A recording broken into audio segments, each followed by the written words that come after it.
আসসালামু আলাইকুম প্রিয় ভিউয়ার্স। গতকাল 28শে নভেম্বর 2025 কলাতিয়া সেবক সমিতি আয়োজিত মরহুম আলাউদ্দিন স্মৃতি ক্রিকেট টুর্নামেন্ট 2025-এর ফাইনাল খেলাটি অনুষ্ঠিত হয়ে গেছে। উক্ত খেলায় অংশগ্রহণ করেন জগন্নাথপুর স্পোর্টিং ক্লাব বনাম হেমায়তপুর সুপার কিংস। উক্ত খেলাটি সঠিক সময়ে শুরু হলেও একটি আউট নিয়ে বিতর্ক সৃষ্টি হয়। উক্ত খেলায় কেরানীগঞ্জের মামাটি মানুষের জননেতা জনাব আলহাজ আমানুল্লাহ আমান শুভ উদ্বোধন করেন। এ সময় তিনি জাতীয় পতাকা উত্তোলন এবং বেলুন উড়িয়ে খেলার শুভ উদ্বোধন করে যান। উক্ত খেলায় হেমায়তপুর সুপার কিংস টসে জিতে প্রথমে ব্যাট করার সিদ্ধান্ত নেন এবং 4 ওভার শেষে কোনো উইকেট না হারিয়ে তাদের সংগ্রহ গিয়ে দাঁড়ায় 55। যেহেতু এটি একটি শীতের সিজন, সেই সিজনে সূর্য অতি তাড়াতাড়ি ডুবে যায়, তাই সময় স্বল্পতার কারণে পূর্বের নির্ধারিত ওভারে খেলাটি পরিচালনা করতে ব্যর্থ হন এবং কমিটির পক্ষ থেকে আম্পায়ারকে 8 ওভারে খেলাটি পরিচালনা করার সিদ্ধান্ত দেওয়া হয় এবং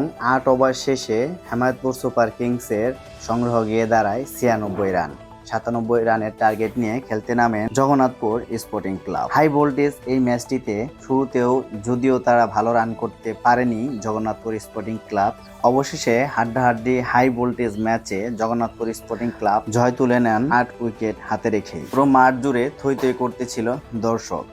তারা মনোমুগ্ধ করে এমন একটি ম্যাচ, সন্ধ্যা গড়িয়ে আসলেও কেউ মাঠ ছাড়েনি। পুরো খেলাটা শেষ করে দর্শক যার যার বাড়ি ফিরে যায় এবং অবশেষে বিজয়ী দলকে ট্রফি তুলে দেন উপস্থিত অতিথিবৃন্দরা।